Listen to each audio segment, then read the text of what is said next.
Yeah, I don't have any soundboard because my thing. No, I have the actual movie up. Oh, okay. Oh yeah, I should mute mine because I have it up too. All right. I think double checking. Oh, is that the cool thing? That's what we're gonna be doing. Okay. Can I get a talk really quick? I'm making sure I've got your Check, sounds. check, 1, Check, 2. check. What's up, Yep, guys? we good. Yo, yo, hello, swag, hello, swag. hello, We hello, hello, hello. all right. So we are live. So on. Wait. Hold on. I'm gonna start. Disclaimer. Because we are going to be reviewing an R-rated movie, we are going to cuss. So be prepared for that. No censorship today. No censorship today. We are cussing. So on the playlist today, we On review the fucking playlist today. Mortal Fuck yeah. fucking Kombat. Damn it! I was supposed Oh, to get shit. the first cuss word. You Yeah, ass. freaking Mortal Kombat. Mortal fucking Kombat 2021. So stay tuned to Metro Kingdom Radio and welcome back to the Switch side.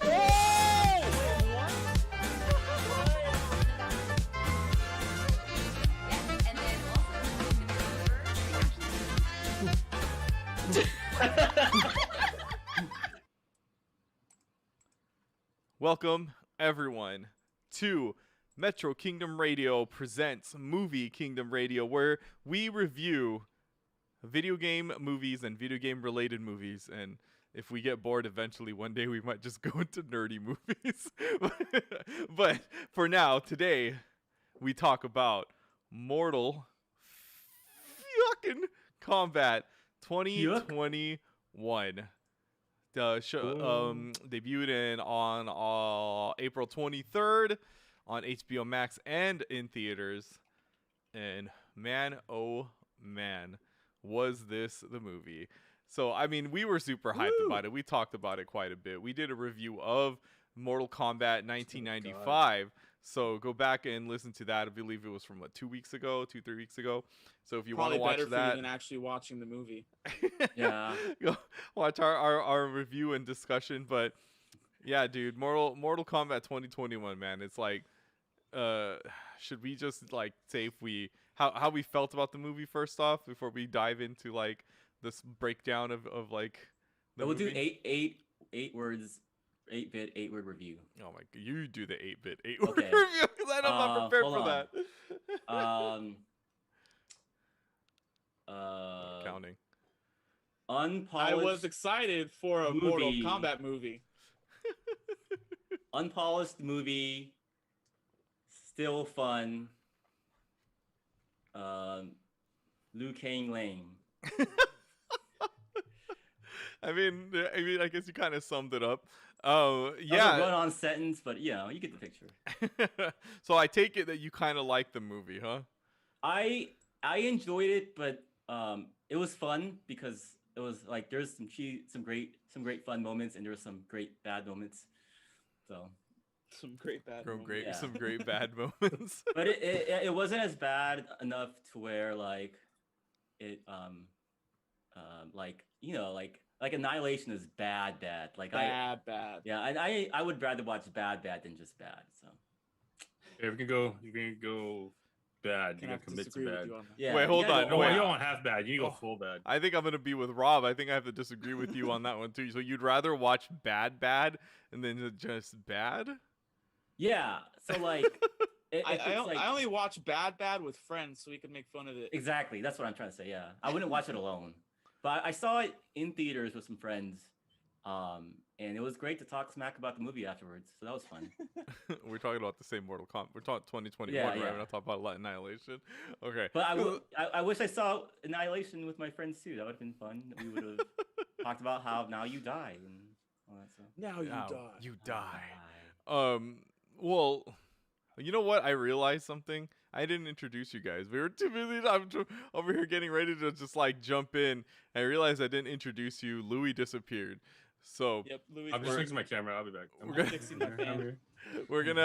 we'll just continue, and then I'll introduce you after we talk about. Yeah. So okay. So I mean, I always thought the scales were either good, bad, and or bad. So it's interesting that Well, bad good is bad. All right, Rob. How about you? How'd you feel about this movie? I'll keep going. Rob. I liked it. Okay. I liked Or it. I thought it was fun. The eight. But thingy? No? I mean, I'm not gonna give it any kind of awards. It was fun. It was fun. It was it was a fun movie. It was a good watch. There was some. I liked it. Great... I mean, I've watched it 3 times, 2.5. See, yeah. But it is very unpolished. It wasn't good enough for you to watch 4 times. Yeah. Yeah. It's not 4. It's not 4. 3 times being rewatched. Good. We'll get to it, but it's interesting how there's 2 characters in there that I just feel like the movies got mixed up, and I'm just like, these 2 are actually each other's characters, but we'll get to it. I'm excited to hear that because I'm not as familiar with the lore as you might be. So, just in terms of personality. So, first off, let me just go say, since I didn't introduce everyone, it is I, your host, the best by far. It's me. It's J-Playstar, and here with 3 of my most combatliest co-hosts here tonight. First off, we have ROB the Rob. Combatliest co-host spelled with K. Hey, everybody. Oh, dude, yes, please. All the co-hosts spelled with K's. All the co-hosts. we have Reunion. E-Union. And we have a special guest, Louis. Hello, people. Hello. Sorry, like mid-drink. I thought that was your hey. You're like, hey, you're gonna really talk into the can, huh? Well, I didn't know you. I for some reason I assumed that you're gonna introduce me third. I'm like, okay, man, I have time for a sip. Hello. Yeah, I was really funny because I was thinking like, what should I actually give you guys Mortal Kombat names? So I was like thinking Robbie Cage. That sounds kind of cool. But then it would kind of make sense if I was Johnny Cage. But then that would be accurate. So it's like that doesn't work. You know what I mean? I'll be Louis King. Yeah, Louis King. Yeah. You know, it was really funny because I was thinking to myself like, who could I say Louis be? Then I thought about Ryu, and I was like, I really want to say Ryu's Cabal, but I don't know how to make that into like Ryu. Like you would have to use my real name. So, Oh yeah. Yeah, you would have to. It's pretty close. It is actually really close to Cabal. That's kind of funny. Yeah, so Mortal Kombat, man. Okay. So Louis and I actually saw the movie in theaters. And so, I mean, him and I have discussed already what we thought about the movie, but we didn't discuss it on air, Louis. So we kind of have to talk. Like, how'd you feel about this movie? For what it's worth, I think as a video game movie, I think it was fun. It was definitely leagues ahead of like the 90s version. Mm-hmm. Like if you're gonna have to dissect it and make sense of everything, then you take away the charm, right? Yeah. Because just logically speaking, like everything that Mortal Kombat doesn't make any sense. But I felt they did a good job of trying to make it like as realistic as possible. Mm-hmm. So you can still have to like kind of like suspend some of the reality, but it was a fun watch. I wouldn't say it's great, but I enjoyed the watch. Yeah, I'm with you in that. I enjoyed it better than the 95 one, and definitely Annihilation. Yeah, and it's really funny that you mentioned the charm, man. The third Mortal Kombat was pretty good. Because like when I had seen this movie a second time, I started realizing, because I guess I was just having so much damn fun like watching it the first time, especially when we were in the theaters. Remember that, Louis? Like anytime something cool happened or some type of Easter egg, you and I just kind of looked at each other and tried to nudge each other from like 2 chair spaces away. But like, but it was cool though, because it was just like, oh man, you know, like us being. Shout out to Eddie Tobias. Yeah, Eddie Tobias, you know what I mean? Like that was already a cool nod right Old there. champ. And but it's just really funny because like, and I think like it really did pay off to watch it in theaters because we finally got that, like, you know, that nice theater setting and everything, but just the sound too. And you get to pay the extra $15 to watch it. Yeah. Oh yeah. And then, you know, get an icy, some popcorn. I remember like, cause that was the first theater movie. That's the first time I've been in theater throughout the whole pandemic, and I was just like, man, I forgot how good movie theater popcorn was. Like, I was just eating popcorn for like the first, like throughout the trailer, just nonstop. Man, this is so good. Like, I don't know why I hate this. Like, I don't know why I didn't like this before. And then like 15 minutes later, my stomach's like in pain. I'm like, oh, that's right. I remember why I hate this now. Buy so much and just keep eating it. Mm-hmm. So about because you're not looking at how much you have, but once it's dark, you just go in. You just keep eating it. Mm-hmm. It's like Mortal Kombat, you know, just like Mortal Kombat. You eat enough popcorn to feed like a whole family. Yeah, so it's like you eat most of it during the trailers anyway. My friends were like, eat it, we get a free refill, and we never finished the tub. Like there was like 4 of us. That's how they get you. That's how they get you. Like, well, if you need a refill on the tub of popcorn, bro, like, you got. Well, you gotta leave the movie first. The trick is you dump the popcorn on the way out and take the fresh popcorn home. Oh, it's not gonna be fresh by the time you get home. You got the car ride. Popcorn? If you couldn't finish in the theater, what makes you want more popcorn? But you gotta live like down the street, dude. You gotta live down the street. Because at that point, it's like, man, I'm already sick of popcorn. Like, I can't finish. Yeah, I never take understood it home for that. my family, you know. I like never understood. Yeah, I guess so. Spill. Put it back in the air fryer. He has a point because I think I remembered like back then. Like my mom would come home with popcorn. Like I had some leftover popcorn from when I went to the movies, and I'm like, yeah, old stale popcorn, sweet. Like they don't snap. Like as soon as you bite into, they just flatten. Yeah, those are the worst. Yeah, I never understood the whole like, hey, buy this large popcorn and you'll get a free refill. Like I'm not leaving this theater like just for popcorn. I'll leave to go use the restroom if need be. But nah, man. Let's just talk about popcorn. I know, right? But yeah, so to continue with that though, like, well, my favorite, I really like the ranch one, the ranch powder that you put on the popcorn. I like cheddar jalapeno. I think there's good. Did I just make that up? I'm sure there's cheddar jalapeno. There's cheddar jalapeno. The ranch one basically tastes like Cool Ranch. But yeah, so the reason why I was bringing up the theaters is because it felt so good being in the theaters, and then just like the sound of everything, like every hit and all like, and you know, like just them talking and the sound effects. I was like, man, this was the best way to do this. Like watching Mortal Kombat in theaters. This is how it's supposed to be. The sound effects were better than the sound effects in the Mortal Kombat games. Like, I mean, like it just felt so satisfying. Though. Yeah, it better be. I will say though. I mean, have you ever played Mortal Kombat surround sound? Cranked to like 11. Cranked to 11. Nope. Cranked to 11. Mortal Kombat 11. Yeah, I will say though, like this movie made me go out and buy Mortal Kombat 11 Ultimate. So like, really? And they had a deal. They had a deal, man, on PSN. It still might be there. $40 for Mortal Kombat 11 Ultimate and Injustice 2 Ultimate. So like you get both games, like it's essentially $20 each, and it's like the Ultimate Edition. You get all the DLC. No, they already took my HBO subscription and $15. They ain't getting no more money from me. But the Ninja Turtles are in Injustice. Come on. They are, but they're not that good. I have them. I have the game. You got me the game, dude. Like I downloaded Get the Turtles. I'm like, I'm over it. I didn't even get to play it.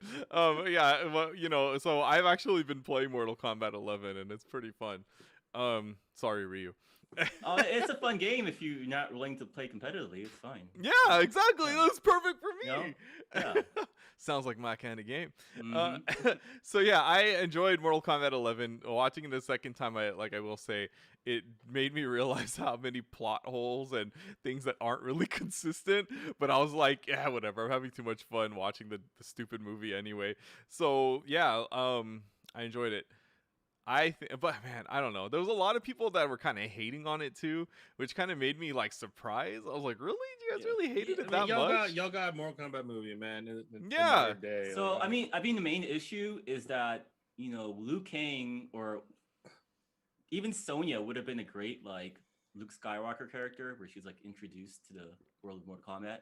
But they had to make their own character, and I'm like, I think that way, if you make your own character, you have no restrictions in terms of backstory. Because these characters by now, they have such a rich like history. Mm-hmm. So just making anything but whatever they're known as kind of takes away from it.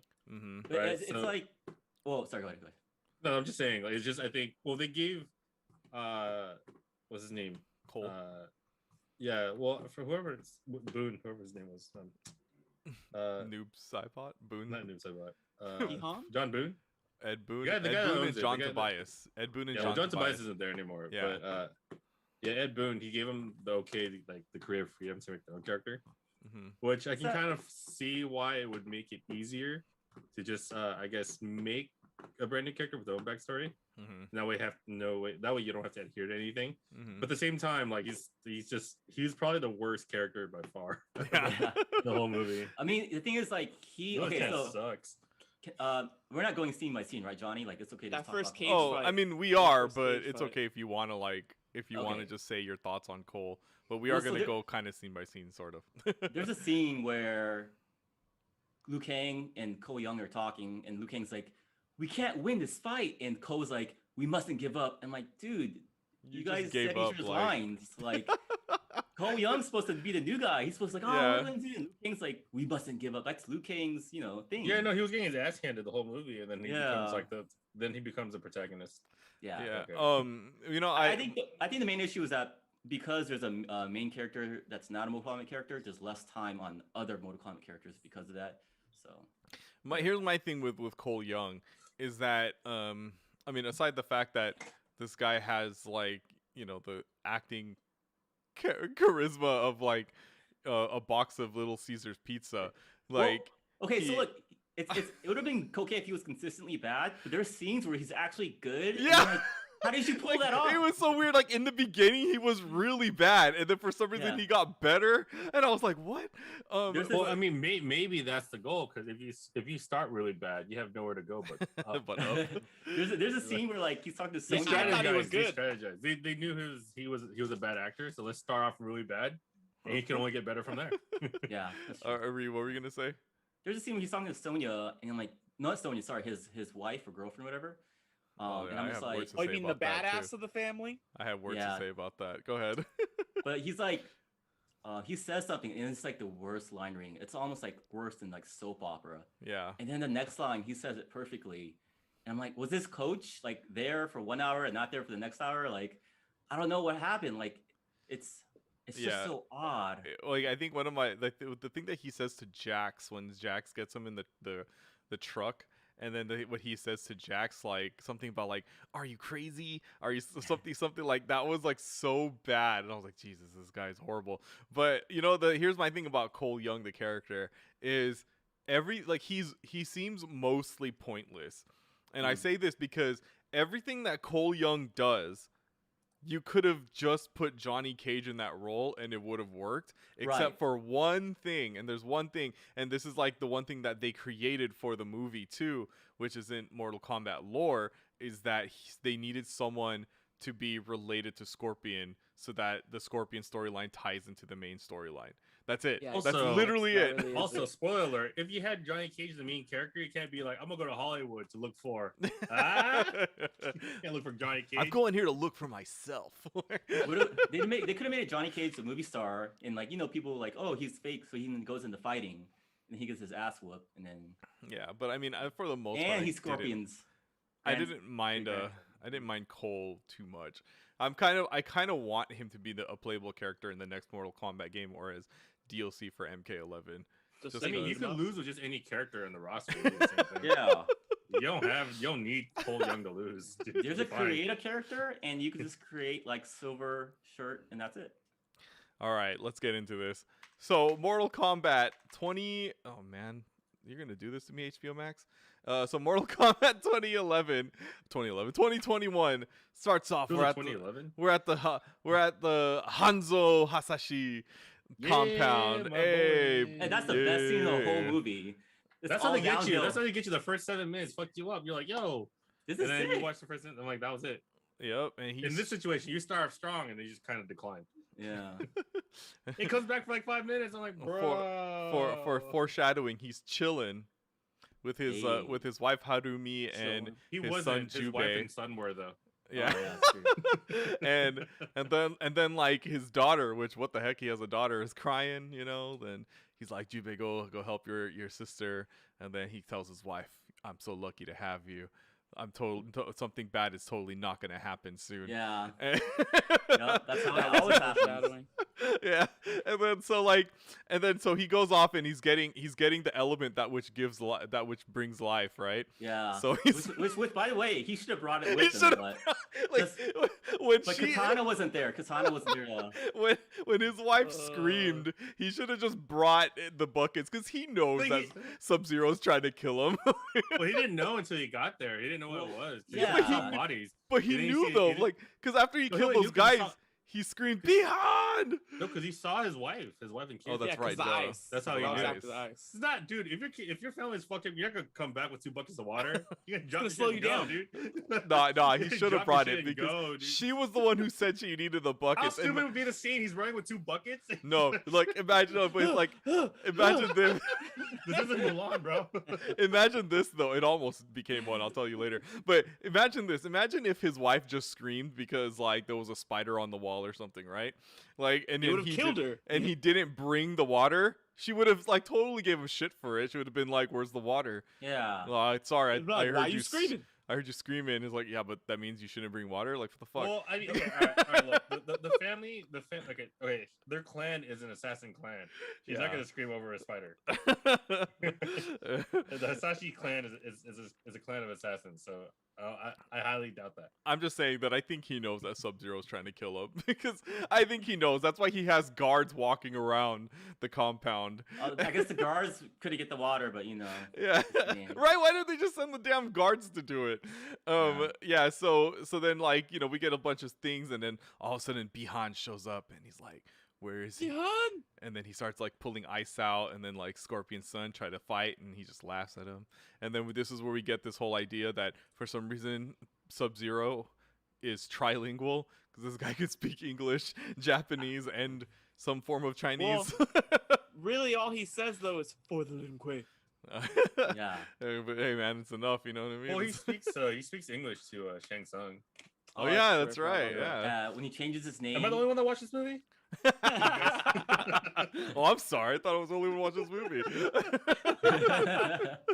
Yeah. We said it wasn't a great movie, okay? I only got so much space up here. Rob is the one who watched it 3 times. Yeah, so you remembered less every single time you watched it. so Because I watched the That's less how of wild it that each movie is. time. yeah, That's how he bad it starts is. ignoring it more. Exactly. But this is so we get this sick scene of Scorpion just fucking these guys up like Sub-Zero's henchmen. Yeah. Like and then this is where he gets like the Very bloody kunai, scene, actually. and he ties it to the rope, and he just starts fucking these guys up. It's so good. And that's another thing too about this movie is that I think like a huge difference with the first movie was that they hired people who actually know how to fight. Like a lot of these people actually really like know martial arts. In the first movie, some of them did. Like, maybe half of them had like Bridget martial Wilson, arts backgrounds. Yeah, she definitely knew how to fight. No, she Yeah. did not. Get out of What you here. talking about, man? Bridget Wilson was the most Black- practical one. Oh, Black belt man. in acting. Yeah, and so that's when he finds Bihan, and then like they start going at it, and this like fight scene was sick. Like, oh man, this is probably one of the best ones. How Bihan walked away. Right? Like I was. But this is like some Mortal Kombat world magic. Like you're gonna take a whole bunch of hits and still walk away just fine. So in this movie too is where they introduce like this whole concept of arcanas, and I mean I kind of want to know how you guys felt about that. So I don't really like the system that much, but I like the whole like birthmark passing on thing. I thought that was cool. And I think that's because Sonya had the best character arc just because of that. Yeah. Yeah, I agree. And that's it. I don't think. I thought that kind of was cool. I mean, I thought it they was had cool. to like somehow explain why humans have like these super Yeah, powers. Yeah, abilities. that's why I'm okay with it. Like, yeah, I'll take that just because. In the original one, like they didn't play it off because Liu Kang didn't have powers, Johnny Cage. None of them had powers other than like people that came from Outworld or No Genius. powers. So it makes sense for the Earthworld people to have some sort of like ability, Mm-hmm. right? And I think it was an easy way out, but I mean it makes sense. It makes more sense because I would rather them have some powers again and then do a cheap way of explaining it than not have powers at all. Yeah, and then exactly. somehow explain it in the sequel or something. Yeah. This is just it's just kind of dumb. Because now it's like if you look at the first Mortal Kombat, it's like regular ass humans fighting like 4-arm beasts and like all these fuckers with powers. I'm like, yeah. I don't know, man. The term is kind of stacked here, man. Yeah. So like that's why this one is I like the whole concept of the Arcana as it gives them explanation. I wonder whoever thought of it was I thought was a really smart idea. It surprises me that people don't like it. And I'm just like y'all. Because it's not lore, but I mean in terms of like theatrically and storytelling, you have to explain. Yeah, you have to explain some way through with a movie. Yeah. But I think the issue is go ahead. It's I think the training scenes weren't that good, so that's why maybe people didn't like the Arcana. Yeah, just get your ass beat and then or just get roasted. But it's like 2 days of training. roasted. Oh, you just get roasted and then you're like, oh, now I got powers.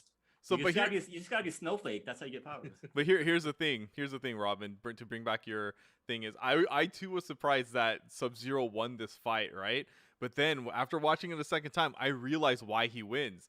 Scorpion did not unlock his Arcana yet. Yeah, he doesn't. Because he gets killed. He gets killed before he actually unlocks it. If you think about it.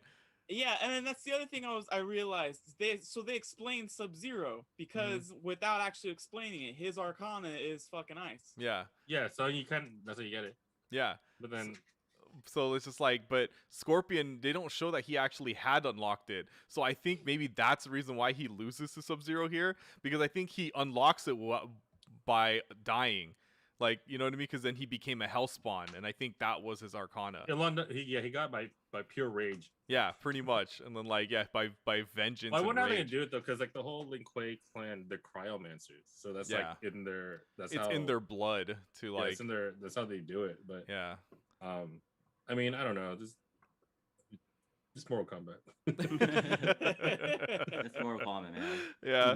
So then, so Scorpion's he hears his daughter crying and he tries to crawl, and that's when he, I think, essentially unlocks his Arcana and goes to hell, with all the fire. And then Raiden shows up with his glowing eyes, which I kind of like that his eyes were always glowing. I don't know if some people like that or not, but yeah, I don't like the fact they showed his pupils though. They made him look blind. Like, just wonder to show eyes or show it glowing, but they don't do both.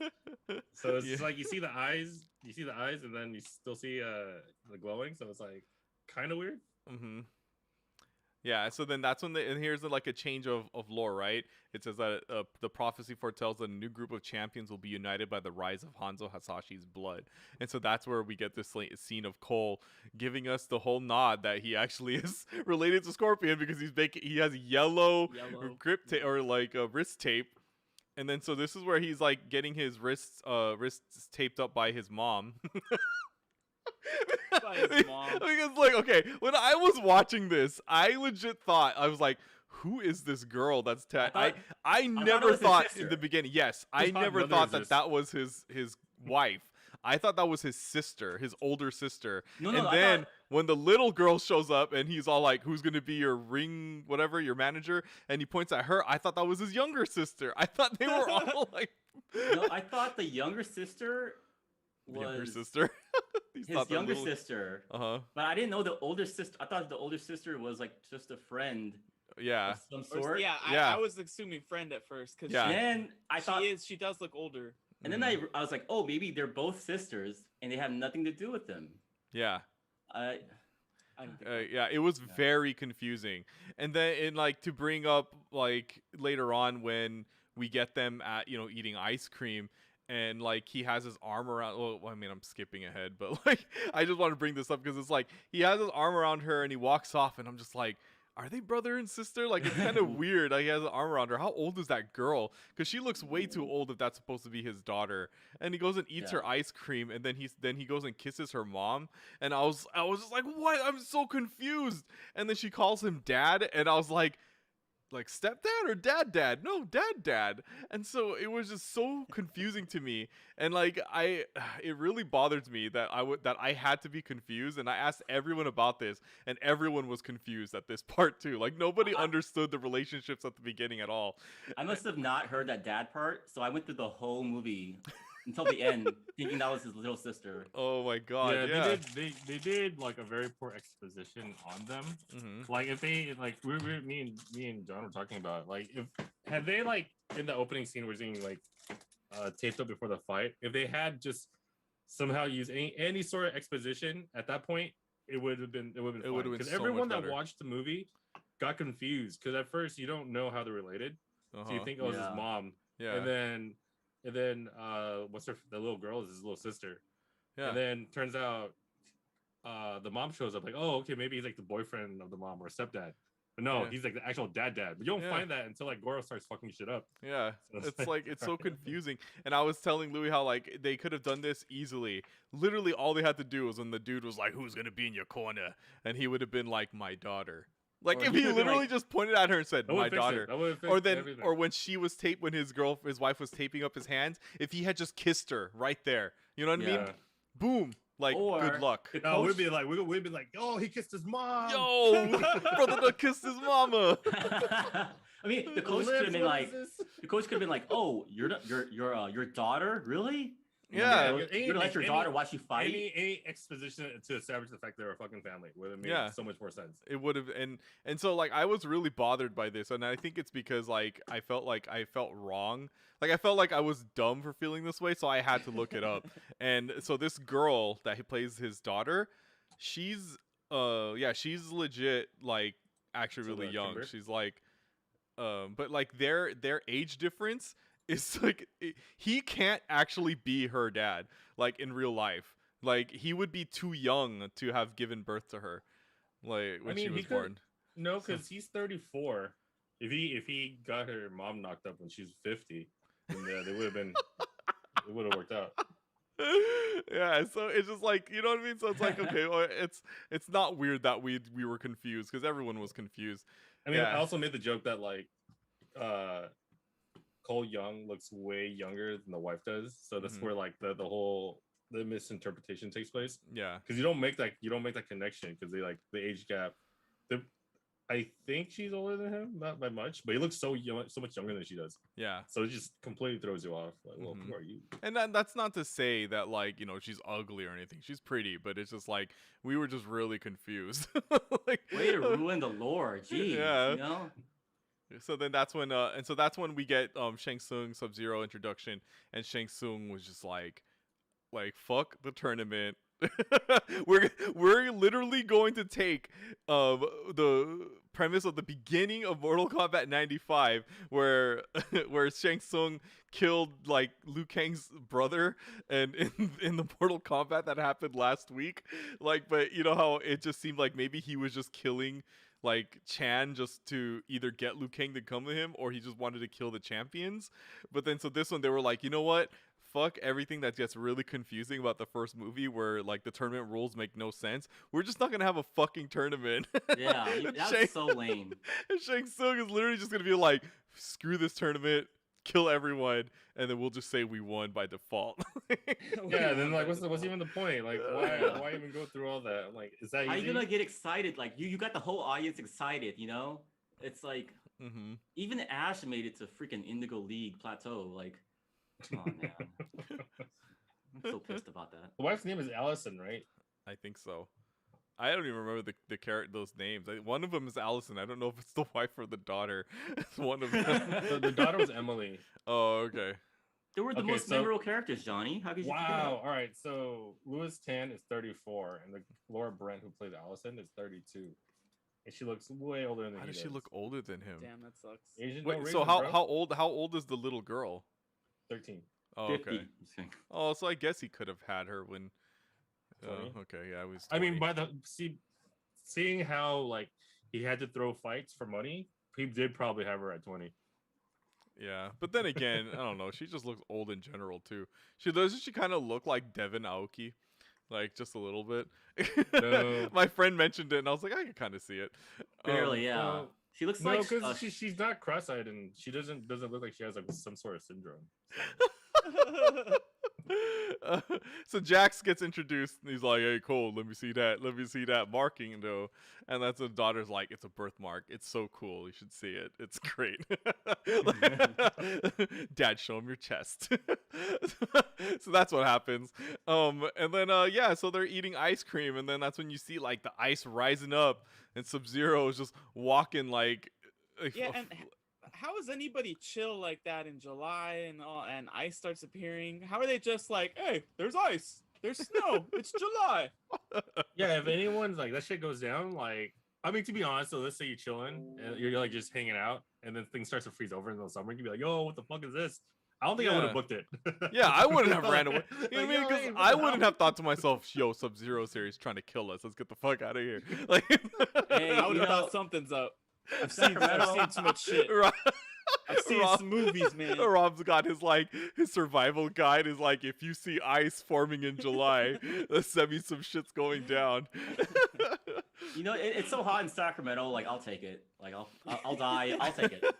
I'm just tired of these goddamn summers. But man, dude, like the ice effects in this movie, I think is great. Like Sub-Zero in general in this movie Yeah. is amazing.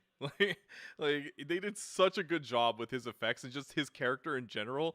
Like he's so OP and like so badass and like scary. Like this dude can make a horror movie. Like with how he just shows up.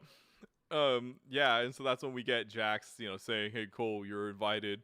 I got a matching tattoo too. We're bros. Sub-Zero's trying to kill us." And then he's like, "Go to Sonya. I'm gonna go take It's not this. a birthmark. It's not a birth. It's not a birthmark, Cole." Like, that's a good impression. Yeah. So, and Jax is like, "I'm gonna take this fucking gun. And I'm gonna try to kill this guy." And so, like, I thought this fight scene was sick. Like, it was pretty good. Yeah. Jax versus I just Sub-Zero. don't understand the gun. Like, I don't know. Well, because he's, special forces, military. Of course, like, the gun's I going to be guess. his, like, That's first true. go-to. Yeah. He's Yeah, like- yeah. I mean, if Sub-Zero was coming after you and you had access to a gun, you know what I mean? You're not going to try to fight him hand-to-hand. Wouldn't you just shoot him? I mean, I would did it. probably spray and run. I wouldn't Okay, but try to how like did- stand there, how did Sub-Zero catch up to them though? Was he teleported there? right? He did the thing, like the Iceman thing, where he slides on the... Frozone? Yeah. Frozone it. Busted a But yeah, so frozen. like this fight scene was sick. Like Jax was actually holding his own against Sub-Zero too, which Yeah. I thought was really cool. And then Dude, of course, he got buff. yeah. And then 'Cause he he- goes and gets his arms frozen off. And dude, like when Sub-Zero just pushes him off and he just like hits his head on that fucking pillar, like that shit was Yeah, he like, was gone, oh dude. yeah, did you see like a pool of blood under him? I was like, Done. I thought Jax is alive in this movie. Why is he dead here? I don't know. It's interesting who Sub-Zero confirms this kills with. We'll just leave it at that. Well, I that- mean, if you did that to someone, wouldn't you kind of think that they'd be dead too? I don't know. I'd probably hit him with one last ice blast, Just in to case, make right? Sure the body. Also, you would think after Jax comes back alive and he sees that, he's like, oh, maybe I should make sure all of my people that I freeze are dead. But, it's whatever.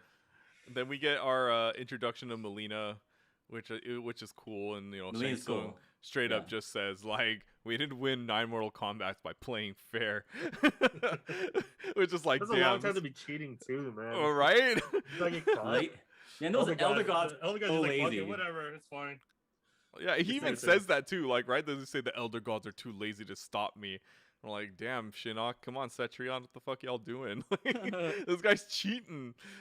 Yeah. So Yeah, also, Shang Tsung, like, he's that guy. I don't think he's ever played any, like, I think the only villain role he's ever played before was, like, Lao from The Dark Knight. oh And, yeah, like, he's usually a God. good guy, right? yeah, he looks like some guy that would, like, help out the detectives in, like, Law and Order SVU or something.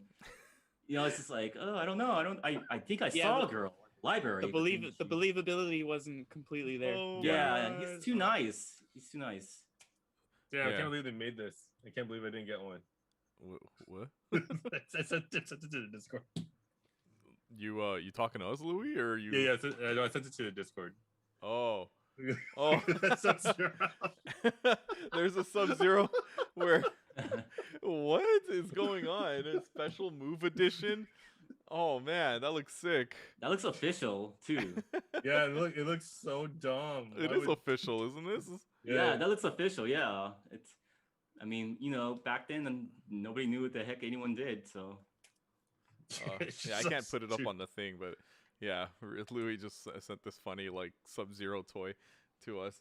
They predicted the ice sword. They predicted that. So then we get Sonya. What's his face? Cole meets Sonya, and then she goes and tells him about Mortal Kicks his Kombat. ass. And this is where Cole gets one of like the funny lines in the movie, even though his delivery was bad. But All of those are funny, dude. but and he goes, and she says like they all talk about a tournament called Mortal Kombat, and he goes, "Did you make that last part up?" I mean, look, you didn't even spell it right. Yeah, I like how they put fun at that too. It's kind of Marvel-esque where they make fun of like people's names and stuff. Mm-hmm.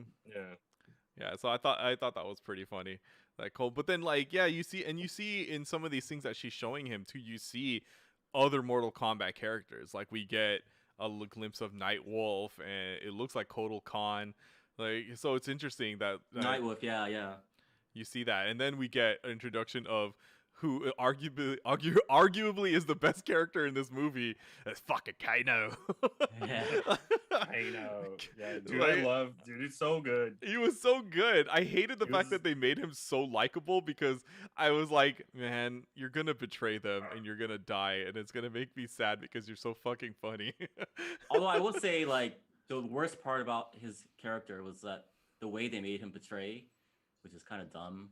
Yeah, the way that he did it, right? Yeah, I was just like, and also like, how did you guys meet up secretly? Like, come on. Right? Was everyone sleeping? Like, where the hell is Raiden? Raiden was sleeping too. He's like, I trust them with my staff. Trust that Kano my guy. Staff just chilling right here. Yeah, and so we get introduction to Kano, and this guy is just like a ball of cuss words, but very well delivered cuss words, and it was fucking hilarious. Yeah, it's so funny. Like it's just so many good one-liners that I can't really even think of them all. But this is when Shang Tsung's like, send the reptilian Sizoth, and I mean, everyone seems to be saying this, and I might have to agree with him. This was Reptile, right? This had to have been Reptile.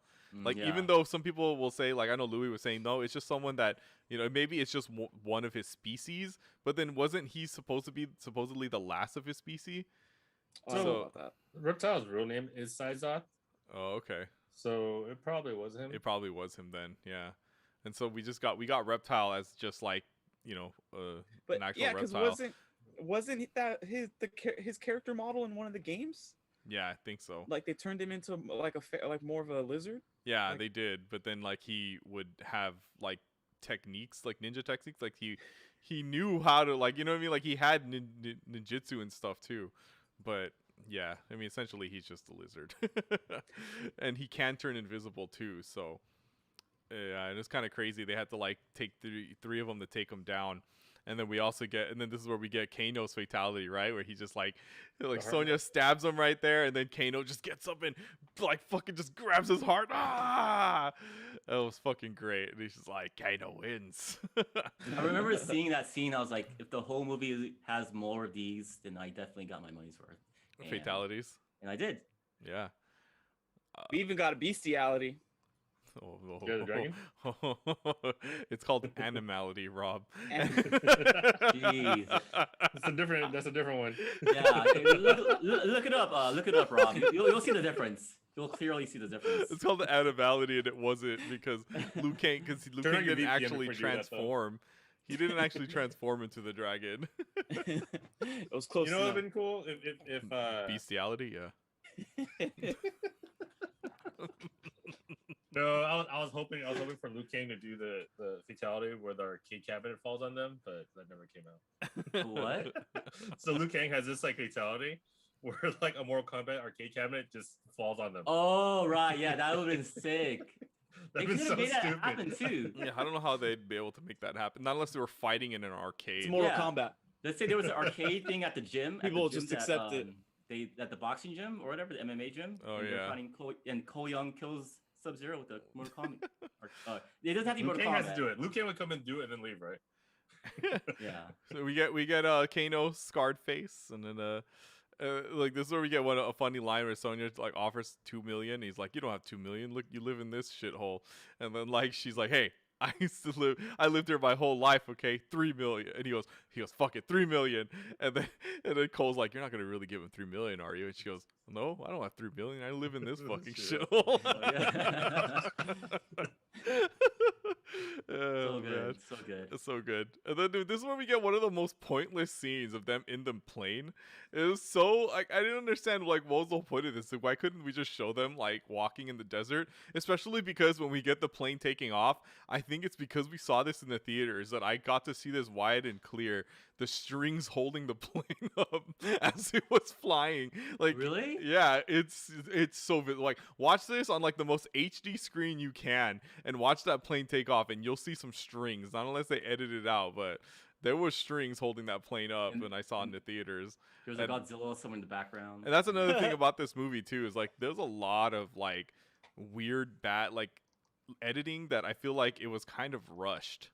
Continuation errors everywhere. In fact, in the first was scene, the strings hanging or the string from the tail to the front of the plane? I don't know. It just looked like Because there there was is a some string from there's a rope from the tail to the front of the plane. Some airplanes have that. Oh, okay. But I don't see anything like suspending it. Oh, okay. To me, I thought what I thought I saw, but of course, I couldn't. I don't know, I didn't bother to check like after the movie theater. Then Sonya kicks Kano's ass and doesn't kill him, and then this is where we get the introduction Dramatic of reveal. one of my favorite characters in Mortal Kombat in general, and I thought in this movie I enjoyed him a lot. I guess Ryu didn't. We get Ludi Lin as Liu Kang being really flamboyant for some reason with his sash. and yeah, he comes up and Kano's like, he's like, okay, MC Hammer, hold on, and he just straight up shoots him with a fireball. And I feel like the fireball effects in this movie were really good, and I'm so glad that Liu Kang can shoot fireballs and not just be Oh, that one. I think he's flamboyant with the sash because Liu Kang's character model eventually evolved into like Bruce Lee almost. Because he does like the Kia, the sounds that Bruce Lee makes. Mm-hmm.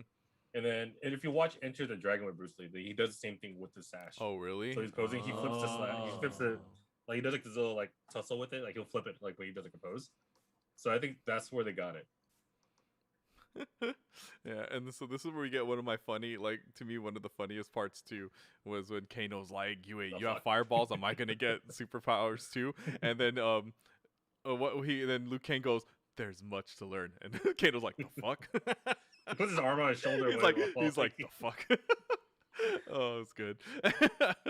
Yeah, and so Liu Kang brings them over here. He's a champion too, and he brings them over to Raiden's temple, and they go in and then they go and meet Raiden, and I mean we also see the wall of like different, like it seems like the history of Mortal Kombat, and there's just like different events, and so you see a bunch of Mortal Kombat characters on these murals, which makes me think like, so are some of these like the past Mortal Kombats, because you see Shao Kahn there and Goro and other things like that too, and so in Raiden's temple, there's a lot of like Easter eggs, because even the thing that Kano takes isn't that Shinnok's amulet?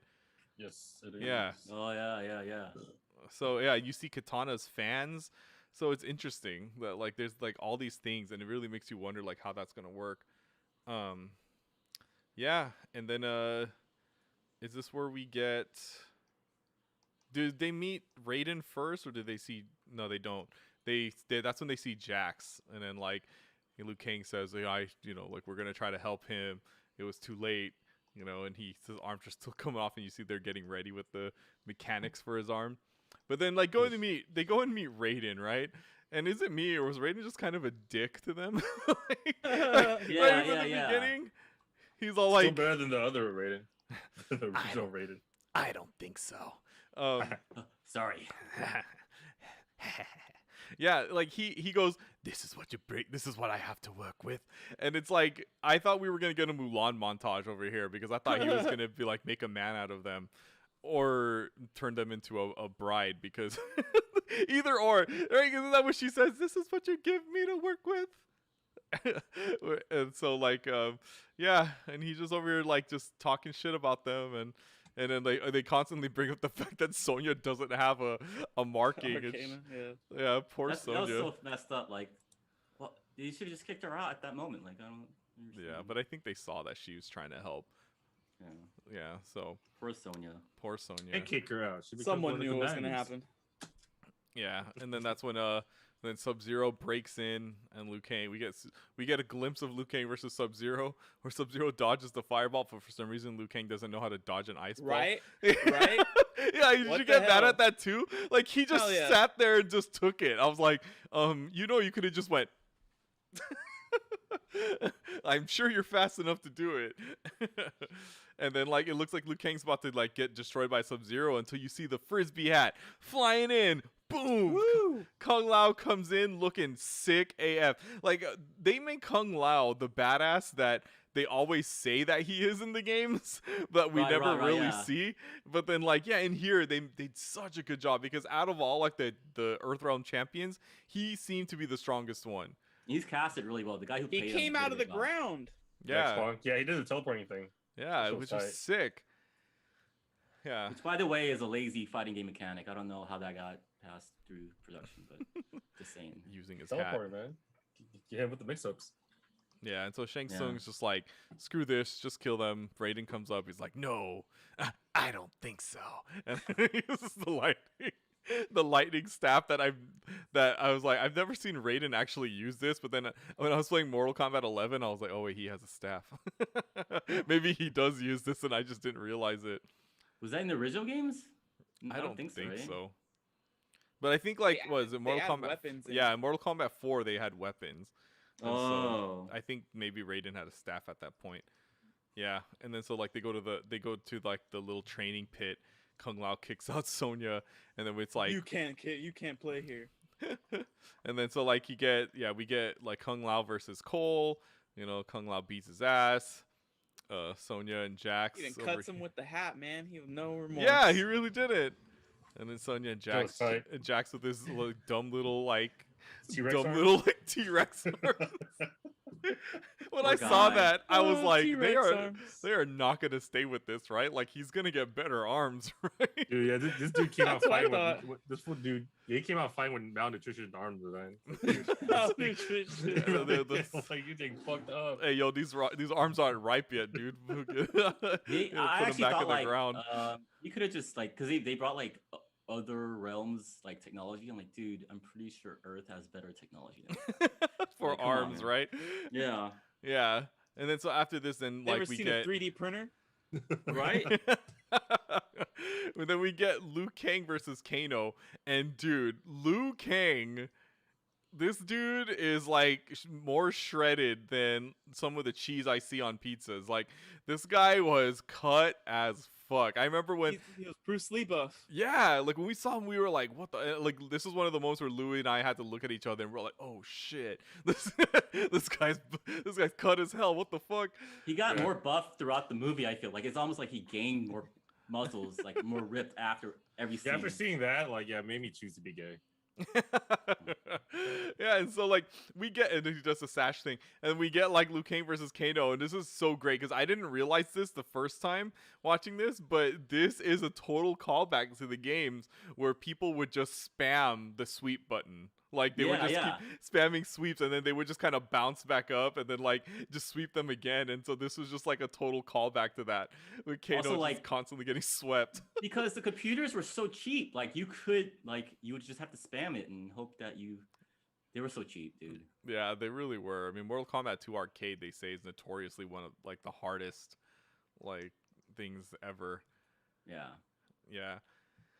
And then I think like what Liu and Cole talk about how he got his Arcana, right? And Liu is just like, Liu gives his backstory, which is cool because we didn't get to see it, but it was just kind of cool that he told, you know, his story, how he met Kung Lao and how he was trained by Bo Rai Cho, which is cool because that's actually part of the games.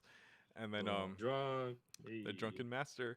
Yeah, and then he mentions how like he got his mark because he killed a guy who essentially was doing it seemed like it was child trafficking, right? Yeah, and so he killed him and then got his mark. So that was cool. And then he's like, and then my Arcana awakened right then and there. So like this fool, like, you know, very righteous, you know, just like as you would expect Liu Kang to be. And we get Jax punching with the stupid T-Rex arms, and Sonya gives him like his little baby speech. punches.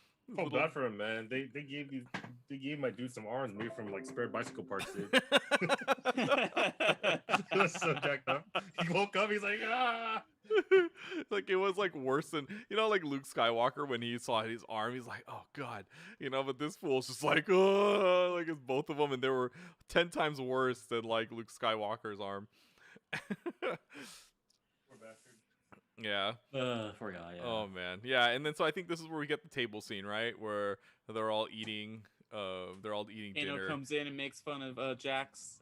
Yeah, with Jax's arms, and then he goes and tells Kung Lao, and in all his racism, he calls him Kung Pao, and tells him to pass him a fucking egg roll.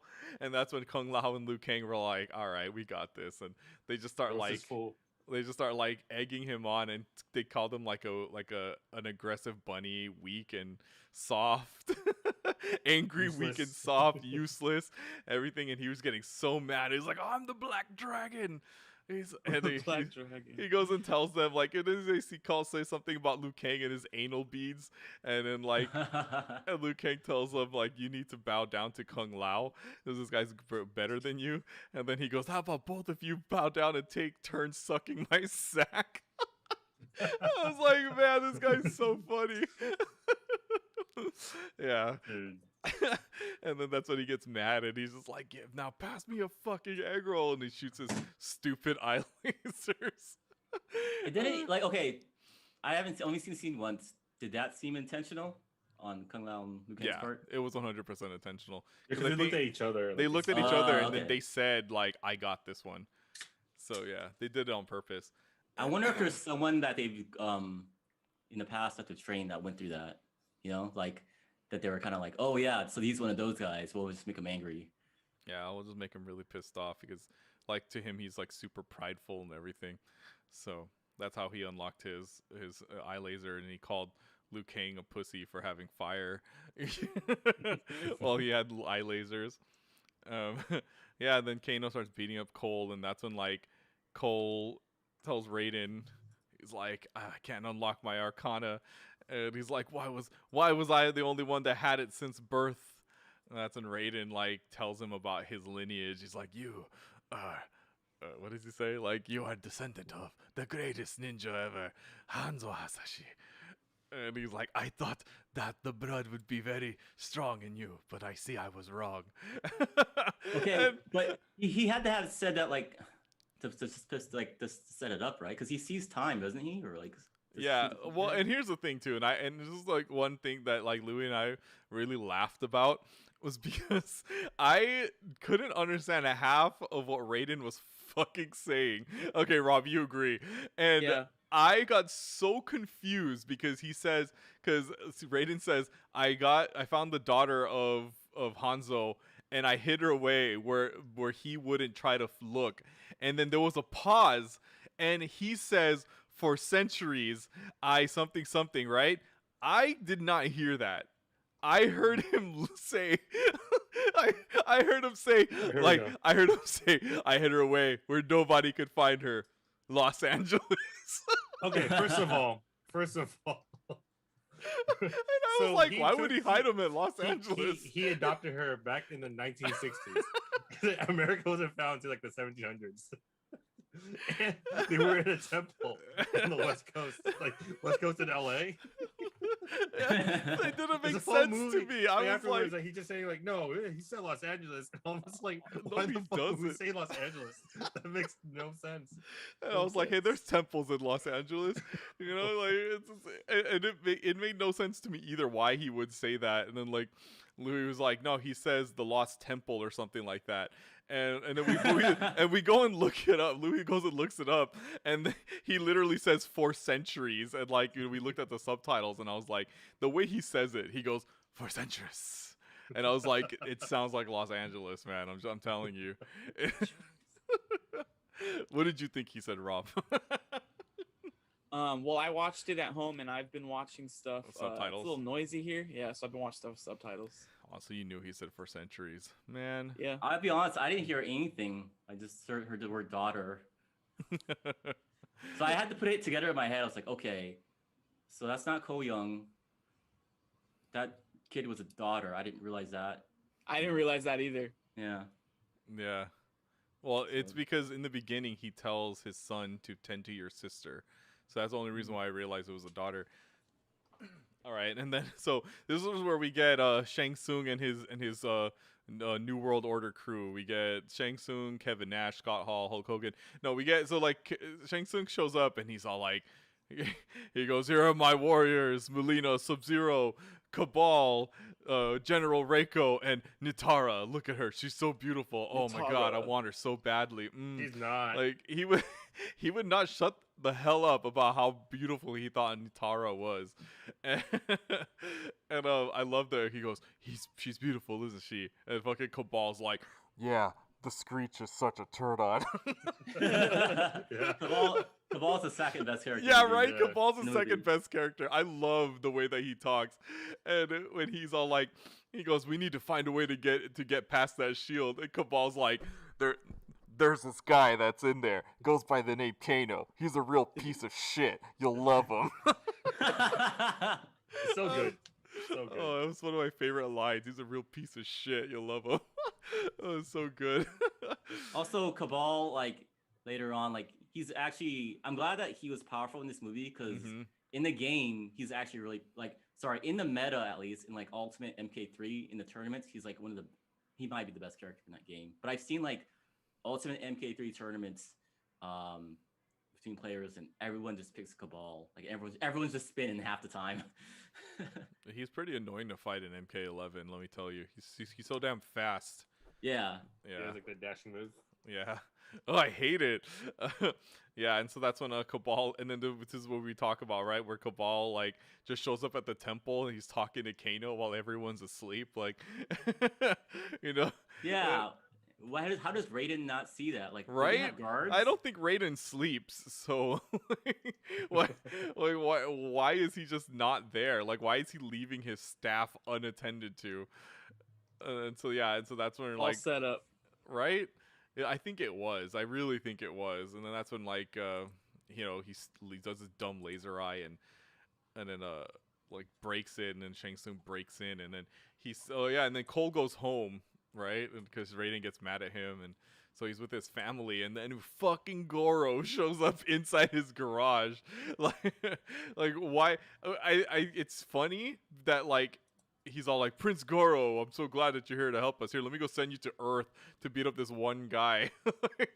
Doesn't even have an Arcana. Yeah, you know, it was like, damn, Two arms is Arcana, man. He really wanted to make sure, you know. Also, Melina not killing Sonya is so stupid.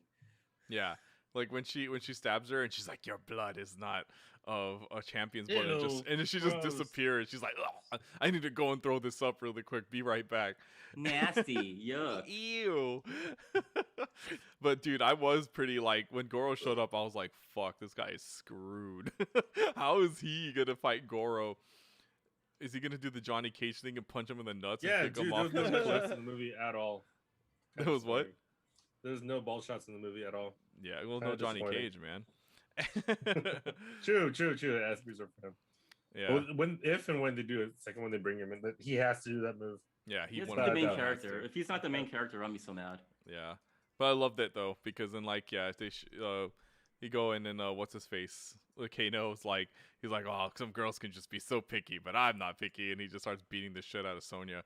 But then, and then so we get Cabal versus Liu Kang, and then Kung Lao tries to throw his hat at Shang Tsung, and he's like, "You're beneath me," and he sends Nitara to go fight Kung Lao, and like one of the best fucking scenes ever in this movie, because she's just flying everywhere, and he's like, "What the fuck?" And then he goes and just concentrates. She tries to fly at him. He jumps on her back, and then he goes and like summons his hat, throws it on the ground, and it starts buzzsawing, and he just fucking rides her into it, and she just splits in half, blood gushing all over his face. Oh my crazy ass look on his face too, man. Oh, that's the best scene in the movie. It really was. But it's also followed up by the worst scene in the movie. What? Oh yeah. Because how are you gonna get killed that easily? Oh, hold on. But first off, after he kills her, right? He puts the hat back on, and he goes, "Flawless victory." Shing! And I was like, yeah, and it was actually flawless. And it was an actual flawless victory. Like she did not that was misleading hit him too, once. In the trailer, like he says that he's like all covered in blood. I'm like, bro, you look kind of fucked up. Yeah. But then we watch him like, oh shit, he really Like, no, fucked he up. fucked someone else up. That's what rules don't happened. apply, man. People just doing fatalities like just out of the gate, man. Kung Lao, Shang Tsung. Yeah. And so Cole, No this rules, is when man, like no rules. what Rob was saying was the most badass character because Cole's about to get his ass whooped and his wife mom shows up with the fucking axe. It's just like fucking just guts Goro on the like, side. How is Cole just sitting there taking hits? Like, we haven't really seen him fight anybody. Mm-hmm. Yeah, he's just been getting beat up. Hits. That's why it's Arcana for him to take even more hits. Yeah, dude, and then so like they go in the truck, Goro's fucking up, and then he gets his Arcana, which is literally plot armor. Like it's literally Cole's, it's literally Cole's Arcana, it's plot armor. And he has the lamest weapons. He gets these like tonfas, which I guess is kind of cool, but it makes no sense that he gets it. But yeah, and so his Arcana is literally just like Black Panther suit, but only on his body. Like I don't know, but only on his upper torso or whatever. Yeah. And so like he starts so weird fucking up Goro with thing. He cuts off Goro's arms and like slices his stomach and then he stabs him in the fucking eye. Like it was crazy. That's one hell of a way to go out, dude. Yeah, dude. Yeah, he kills Goro. And then that's when and then Jax gets his Arcana by lifting up the stone that Sonya was trapped under. His fucking bicycle parts transform into fucking cyborg parts, which is cool. Actual robot arms. Yeah, and then that's pretty cool. I like how they did that, honestly. Mm-hmm. It makes sense. Yeah, was it Annihilation? Like, I need more power, and he gets like this transfusion. But it makes you think like, oh, he lost his his real arms to get like fake arms. And then at the end of the movie, he just rips them off. He's like, I don't need these arms. I'm like, bro, what the fuck I don't need these. What are you gonna do in the sequel? These rubber arms suck. Like, all right. And then so like, and here's the part that just doesn't make sense to me, right? Like Raiden shows up and he's like has words with Shang Tsung, and then then that's when Raiden just decides that he wants to start like teleporting everyone away, and then Sub-Zero goes and hits Cole with an ice ball, and then that's when like Kung Lao tries to help Cole, and then like he stops himself from getting teleported so he can help Cole, and that's when Shang Tsung gets pissed and grabs him and then starts to like take his soul, and fucking Cabal, it's like he's about to get his soul sucked. How does he know that, when they scream? Yeah, I love the when he scream, and he's like trying to stop Liu Kang from helping him, but this part like just doesn't make any sense to me because it's like, I mean, yeah, Kung Lao was already getting his soul sucked, but Liu Kang could have. This part doesn't make any sense. Well, because Liu Kang's about to like get there, right? And like, he's like trying to run over there, and like, I feel like Liu Kang had enough time to like shoot a fireball at Shang Tsung to stop him, but Cole's like, no, no, Liu, you can't. Like, I mean, that's kind of the whole point. I shoot of, fire. Kind of the whole point of a fireball, you know? Like, yeah, he could have easily shot Shang Tsung and saved half of Kung Lao's soul, okay? Yeah, so they're in a void, and then that's when Raiden's like, I don't know what the fuck to do. And then like Cole's like, hey, I got an idea. Let's just separate them. They don't want a tournament. Let's give them one. And I'm like, okay, this is how we're gonna say they're having a tournament, right? Because like Raiden's just gonna teleport anyone anywhere. And then so like they basically start like matching them up against their rival. And like Liu Kang in that scene is like, with Kung Lao gone, we have no chance. I'm like, Liu Kang would never say that. Yeah. Ever. Come on. But I think it's just because Kung Lao was supposed to be the strongest one, so that's why. Yeah, and then so like we get like the what do we call them? The brackets, I guess. And so like we get Jax versus Reiko, which was fucking sweet because he just starts messing up Reiko, and he hits him, like gets him on his knees, and this is where I thought, because they're battling on the pit, like this is straight up the pit from Mortal Kombat. Yeah. And I thought he was gonna uppercut this fool down into the spikes, and no, like he just punches him. Nathan Jones gets on his knees, and then like he fucking thunderclaps Nathan Jones's head, which is still good. Good. I was bummed out though that he breaks the hammer, has it in his hand, and throws it. Like, he throws it off. Yeah, he just goes. I'm like, you could have hit him with his own hammer. That's the Three Ninjas rule. You know, if you pick up your opponent's weapon, you gotta throw it away. Oh, You've ever seen Three Ninjas? We got guns. Yeah, all right, let's move on. But I love that part though when like he fucking like thunderclaps his head and he's like, yeah, these motherfuckers work. He just walks off. Yeah. Dude, so good. Oh so man. Good. Yeah, and then so it was so stupid because Cole like says, because Sonya's like, I want the bitch with the teeth. And he's like, no, you're going to get your buddy Kano. This is my Cole impression. You're going to get your buddy Kano, but he has his eye laser now. So watch out for that. Like I thought it was so stupid. It's news to her. Yeah. He has an eye laser now. Okay. Oh, yeah, you're right. I totally forgot about that, you know? Like, yeah, so like... Well, I was there. I saw it. We were all at that dinner. Yeah.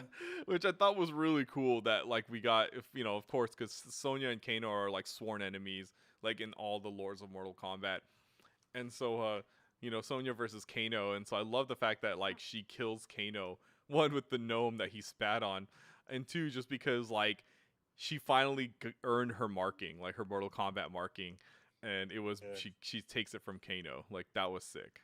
I like that a lot. That's actually like the best thing that could have happened between those two. Yeah, and then so that's when so then we get like Liu Kang versus Cabal, and he hits him into like this, you know, that oil or that tar or whatever. And I love it. I need to move my cart. And I love it because Liu Kang, because what's his face? Cabal's like, what the fuck? And then Liu Kang like summons a fucking fire dragon, right? And Cabal's like, oh shit. Which is like, I feel like what a lot of the people in the movie theaters thought too, and if they weren't expecting it, like they saw that fire dragon and they were just like, oh shit, that's so sick. And the best two characters died in like a 5-minute span. Yeah. And that's when Liu Kang's like, fatality for Kung Lao. And that's so like, cool. I was like, that was pretty cool. But watching it again, I was like, you know, that wasn't as cool as I thought. I had seen it the first time. Because he goes, go ahead. He goes, fatality for Kung Lao. Like there's that space in between. Yeah, and so of course Cole's getting his ass handed to him by Melina. And Sonya how do you shows beat up. Goro? Right? But and then like you can't take out Melina. Yeah, and then Sonya Melina's shows quicker, up. So And like does her fucking like ring fatality and just blows a hole through her stomach, but you still see the spine. I was like, fuck, that's fucking brutal. But I think that she has that in the game too. I think so. But like, is that part of her? Or that's her Arcana, right? Then like, how did she get it so quickly? I mean, it's just like Liu Kang, right? Liu Kang himself said that he got his Arcana the moment he killed that guy. So I think that's what happened with Sonya too. Is like she ended up getting hers as soon as she killed Kano. That's pretty cool. Okay, right? I'm glad Liu Kang wasn't the only one. And so like this is where we get Cole's family like trying to pack up to run away, and then it's like literally like a scene from a horror movie. She goes in one room and like comes back and Sub-Zero's just looking at her through the window. Yeah, and then he goes and taunts Cole with the bracelet, and Cole's like no, and he goes and chases him. And then they end up fighting back at the gym from the beginning. Which to me, I didn't really make any sense to me. I was like, why did Sub-Zero choose this place? That's true. Why did he pick that place? That would give Cole the advantage, if anything. Right? Because it's like home court advantage at that point. But you know what I really did like? Every time they got thrown into a fence, the ice fell off of it. Yeah, that was pretty cool. They had really cool ice effects. I think we've said that before. So yeah, like the Sub-Zero ice effects is pretty legit. So that's where all the budget went. Yeah. But so did you guys think too that like when Sub-Zero brought up the bracelet that like Cole's family was dead? Oh yeah. Well, yeah, considering what he did about Scorpion's ice. family. Yeah, right. Led up to it. I mean, and then I was like, oh shit, they're dead, and then like they survived. I'm like, okay. I didn't understand why Sub-Zero didn't kill them. He just put them in ice cocoons. I was like, why didn't you just kill them? If you're so dead set on destroying like their lineage, you know what I mean? That daughter should have died then. Well, I think Cole's Sub-Zero saw the talent in his little sister as a cut man. She was like, you know what? She would make a good cut man for the Nether Realm, or the Outer Realm. And so like Sub-Zero's whooping Cole's ass because who isn't whooping Cole's ass at this point, right? Goro. Oh right. Yeah. Never mind. Yeah, and so like Cole tries to like use Hanzo's blade, which Raiden gave him, and yeah, he tries to use it on Sub-Zero, and Sub-Zero takes it, and he's like, the blade of Hanzo. But like before that, Cole's blood actually gets on the blade because he's like Sub-Zero tries to get him with it, and then like the blade lights up on fire. And so I think this is how Scorpion gets summoned, because it's like you know, his blood touches it. And then that's when like he's about to kill Cole, and then all of a sudden whoosh, he has harpoon on his arm, and you're like, oh fuck, There he and is. then you hear the dun dun dun dun dun dun dun. Get over here! Somehow Scorpion learned English. Yeah, and for some reason he sounds like Ed Boon again, and yeah, and so like we get Scorpion versus Sub-Zero in the best fucking fight, and he's like, I have risen from hell to kill you, and yeah, like we just get them fighting, and it's so good. Like, oh my But he gosh. still struggles, right? Yeah, he still struggles a little bit. They're evenly matched for the most part, but Sub-Zero does seem like he's still more powerful for some reason. He kind of held his own even without using fire powers. Yeah, which is pretty dope. Mm-hmm. I thought it was interesting, like how they had a 2v1, and then once in a while, right when they're about to have the advantage, Cole would just go back to like punching ice. Yeah, I thought. Because like, so while these two are fighting, that's when Cole like, you know, he's like trying to punch the ice like out from his family out from the ice, which it's kind of like you kind of don't want to do that, because when Sub-Zero freezes people, doesn't he like punch them and then they die, like they break apart and die? Yeah. I just feel like, wouldn't that happen to your family, you know? Maybe it's a bad idea. I don't know. Find a way and like if Scorpion, sorry, I'll say this one for later. Just go ahead and finish this. No, go ahead. What were you gonna say? If Scorpion has fire moves, why didn't he use it in the beginning? Yeah. And so like it was cool though, because like he throws Scorpion throws him into like the cage, right? And then like he does like this spinning slash, but Sub-Zero, which I didn't catch during the first time watching it, but the second time I noticed it, Sub-Zero does the ice clone, which I was like, oh, that's so sick. For a split second, as soon as he jumps into the cage, like for a split second. Yeah, you like actually see it, and he actually does it. Yeah. I was like, oh, that's so cool. And then that's the Scorpion is like, for the Shirai Ryu, which he says it in Japanese, and so like, I don't think Cole understands Japanese. Yeah. He looks so lost. He's like, like kind of understand, you know what I'm talking about? So just look confused as you normally do. Rob, he's like, yeah, okay. Yeah, and so like they start kicking his ass, and that's when Sub-Zero is just like, Sub-Zero just takes off like his armor, all the blue off of him except for on his mask, and it's just like, oh my god, here comes Noob Saibot. Like he's totally turning into Noob Saibot at this point. And like if you notice too, the blue starts to disappear from like his armor, and it's just looking more just like silver or gray or black. Yeah, and then that's when we get that part where Ryu was talking about, where it's like Cole just decides to start punching ice again, like while he's supposed to be fighting Sub-Zero. It's like seeing like, you know, a 2v2 in Smash, but like one of the opponents has like a Minecraft Steve player, and it's like, what are you doing over there? Hi ho, hi ho. Like, it just looks like he was Minecraft Steve the whole time. Yeah, and so Sub-Zero just takes off his mask, and he's like, for the Lin Kuei, and he closes the cage, and he's like, I'm gonna take you both out by myself. But he got fucked up already, and yet like he's like barely standing up. And he shuts the gate, so like I guess they can't escape. I'm like, bro, you're gonna lose. Yeah, you just got your frozen ass handed to you. Yeah, and it was if anything, yeah, you get the hell out of there. Get the hell out of there. No, but he took off his mask and he's like, fuck this. And then that's when Scorpion like throws the spear, and he tries to reflect it back, but then Cole catches it and throws it back at Sub-Zero, and then he runs up to him and gives him an FU. Right? He just totally John Cena's it and gives him an FU, and Scorpion just pulls his ass down. Yeah. He also he does like, yeah, I like how they kept his character very MMA. Mm-hmm. Like he would just kind of go for like the underleg, like the grapple. Mm-hmm. Yeah. Like he's a very grappler type character, which plays well into like his archetype. Mm-hmm. Yeah, his So that was background. kind of cool. And so like this is where we get like Scorpion. He's like, yeah, I went to hell. You thought I would burn in it, but I actually learned to control it. And then this is where we get his fatality, where he removes his mask, but only half of his face turns into a skeleton. Only half of his face turned into a skull, which I guess I was okay with. But he just burned like. I think that transition is a lot better. Like when he's using it, like it kind of starts to become a skull. Unlike the other one, like the original one, which just takes off the mask, where his eyes, like this portion of his face was visibly human. He takes off his whole mask, and he's just a skull. Like, yeah. I think for a theatrical effect, I think that looked really dope. I like that. I like that part a lot. I liked it too. And he burns them, and like, here's the part I thought was stupid was he goes and burns them, right? And then like he goes and puts the mask back on, and then he goes and turns to Cole, and then takes the mask off again. It's like, why didn't you just leave it off then and just turn around to Cole and talk to him? Why did you have to put it on and take it off? Also, confirm if you go to hell, there's no toothpaste or toothbrushes there. So just keep that in mind. Oh man, yeah. So that's when he goes like, take care. You freed me. Thank you.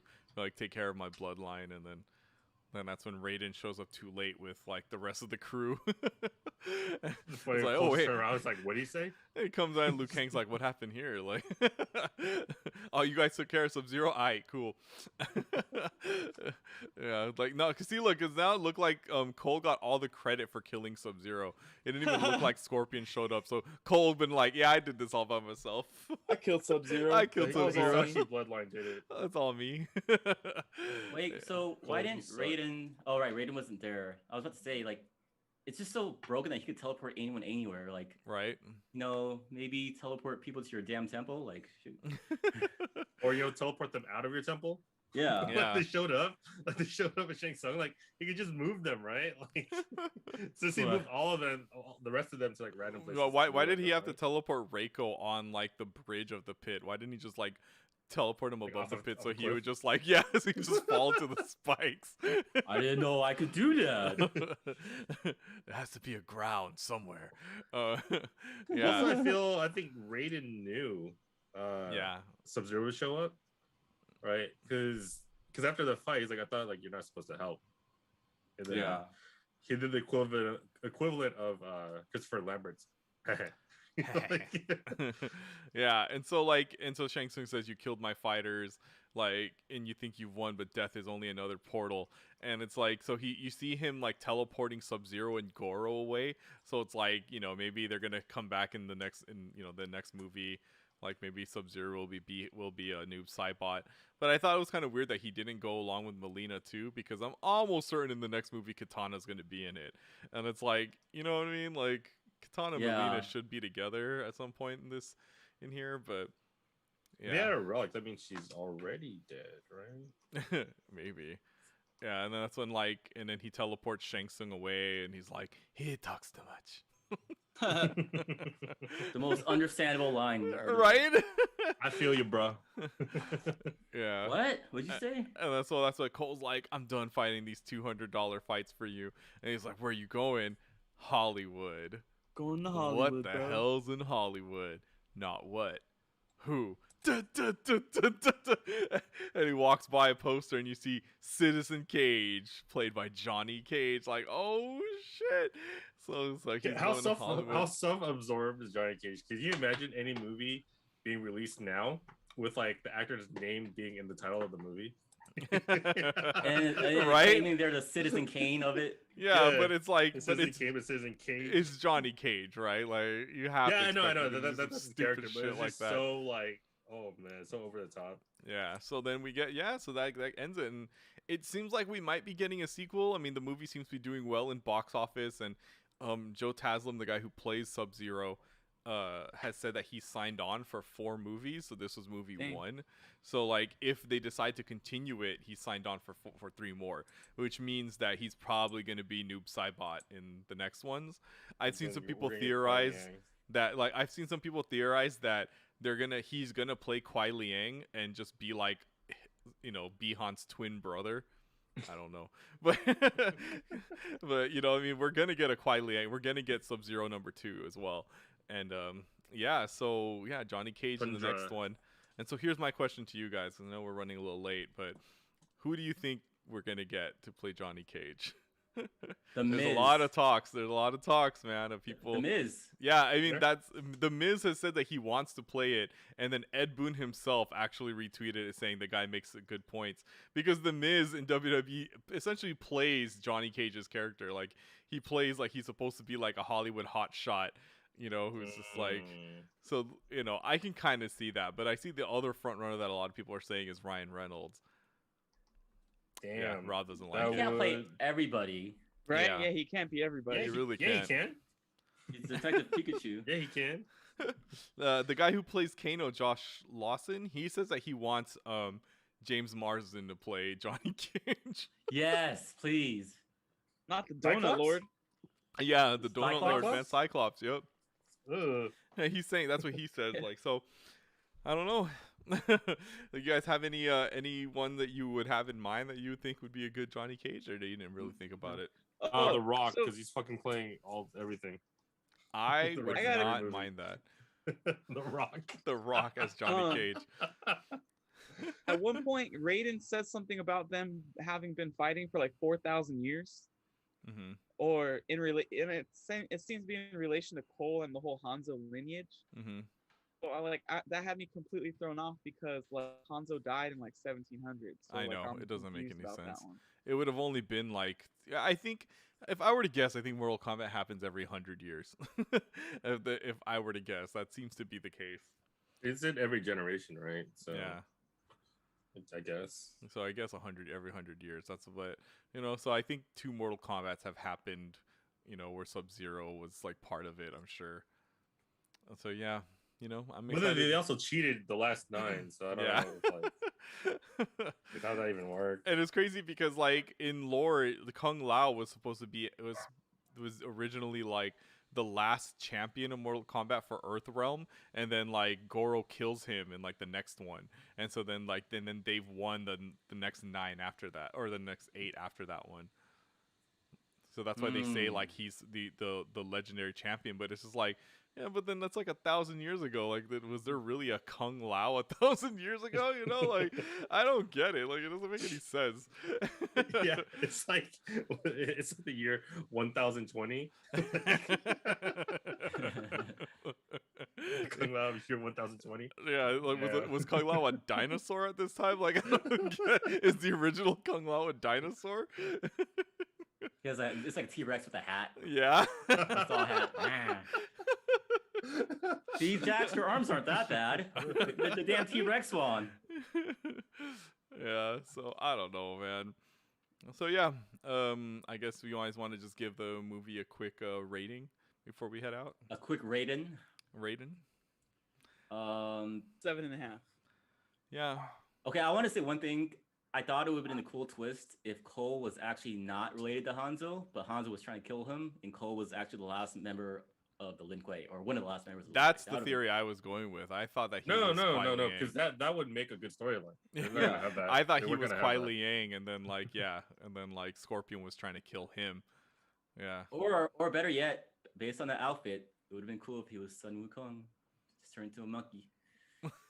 That's But not a he Mortal is not. Kombat character. It is not. Everyone's a Mortal Kombat character if you can kill. Like, come on, Battletoads. Oh, Battletoads, yeah. Yes. Or was it? Battletoads was Injustice. No, Battletoads was Killer Instinct.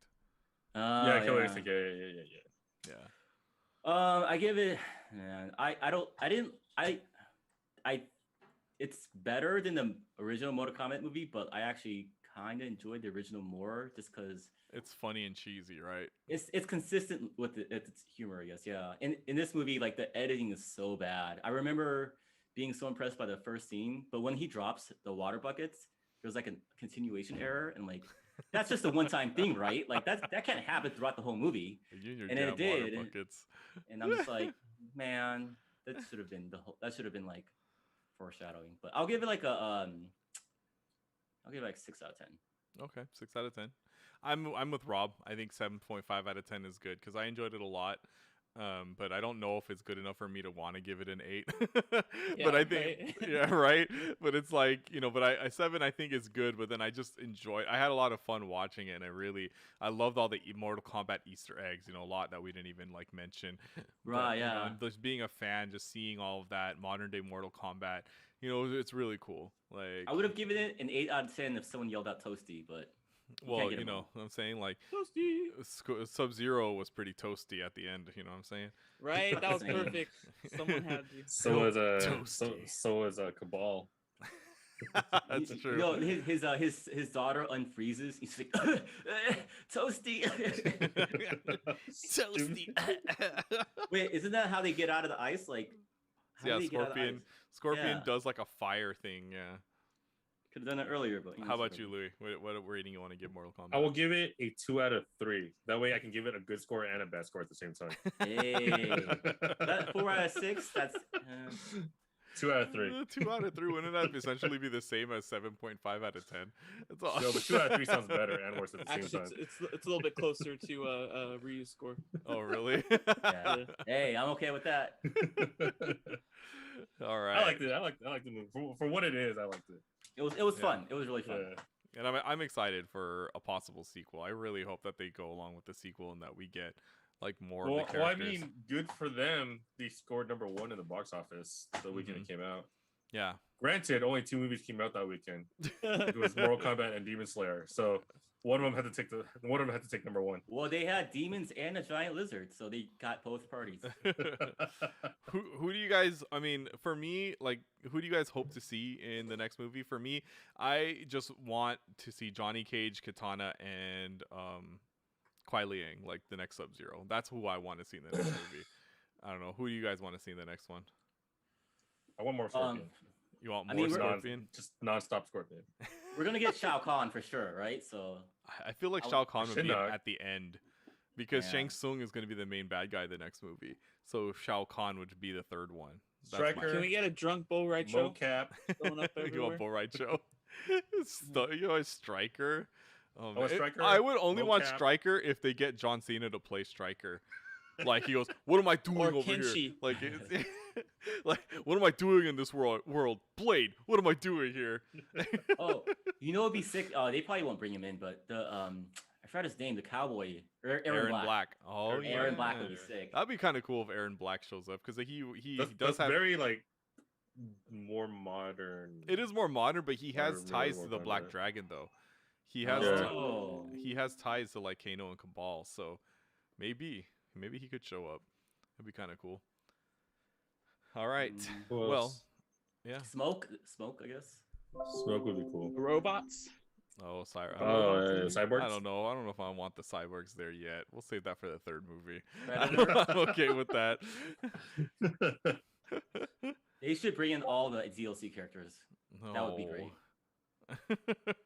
More- Yeah, that would be. Bring Freddy, actually, bring Jason. I take it back. bring I want them RoboCop, to bring bring Rambo. more of the the D-list characters, like the ones that nobody gives a shit about, like Mocap, Striker, so that Striker. they die. Yeah. Nightwolf. I want But Nightwolf. they die. Just so that they can, because like Natara and Raiko, like no one gave a shit about any of them.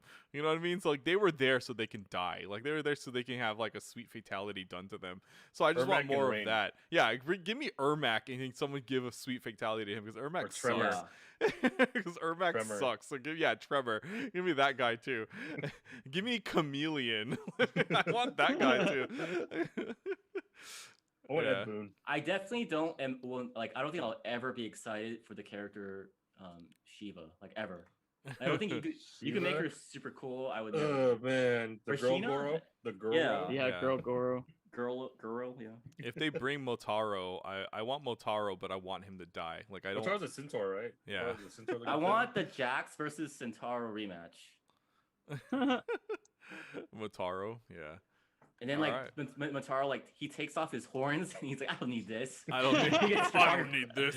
Jack takes off his arms like he's like, I don't need this, and he goes back to the bicycle part arms. He's like,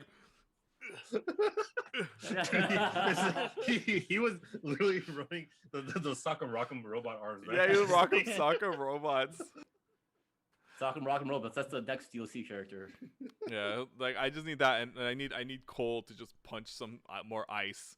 I just need Cole to be like, like in the middle of a fight. It's like that's how they kill Cole. Like Cole's like whooping their ass. It's like, hey, look, Cole, there's some frost on that refrigerator over there. Oh no! And he just runs back. I can't help myself. Who's the one who said that? Like I think it was you, right? Ryu? You were like, I just want them to kill Cole in the beginning of the second movie, like they did Johnny Cage in Annihilation.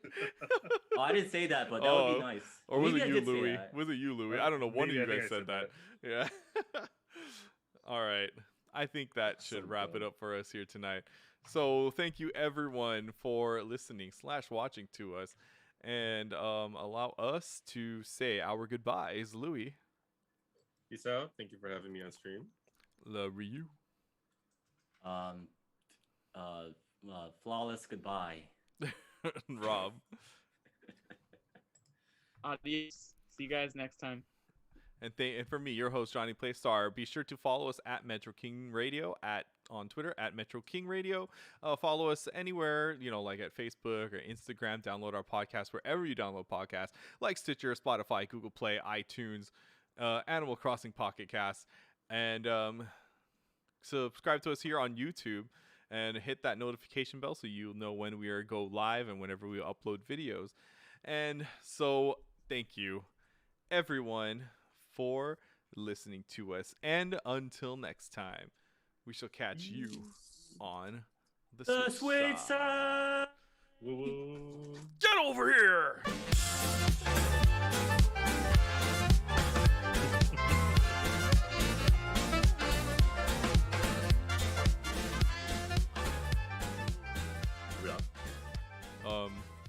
No. Okay. Now